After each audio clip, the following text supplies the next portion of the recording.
नमस्कार जय जगन्नाथ मु पुणी थे आपण मान दुईटी सुंदर कटन साड़ी नहीं आसी जार कलर कॉम्बिनेशन बहुत ही सुंदर थिला आ पिंधिबा भी बहुत ही सॉफ्ट लगुला। एमती साड़ी खरा दिन पूरा परफेक्ट आपण घरे पिंधिबा भी बहुत सुंदर। आपड़ जदि चाहिए या पिंधिकी कुआडे जाई भी मध्य पारिबे, पार्टी फंक्शन भी आपण अटेंड करि पारिबे। फर्स्ट साड़ीटा पर्पल आउ ग्रीन कलर कॉम्बिनेशन रे थिला आ तार ब्लाउज पीसटा भी डार्क ग्रीन कलर रो थिला। पिंधिबा बहुत ही सॉफ्ट लगुला, देहरे पूरा लागी जाउथिला। नॉर्मली कटन साड़ी रे प्लेट पकेबा आउ पल्लू सेट करबा बहुत ही कष्ट होता है, कहीं से बहुत ही हार्ड होता है, किंतु ए साड़ी एते सॉफ्ट थिला जे प्लेट पकेबा पई जमा भी कष्ट होनथिला।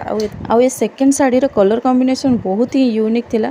तार ब्लाउज पीसटा पूरा रेड कलर रो थिला आउ गोल्डन कलर रो बॉर्डर मध्ये थिला, बहुत ही सुंदर लागुथिला। आ साड़ी रो कॉम्बिनेशन रे ग्रीन आउ रेड रो कॉम्बिनेशन बहुत ही सुंदर लागुथिला।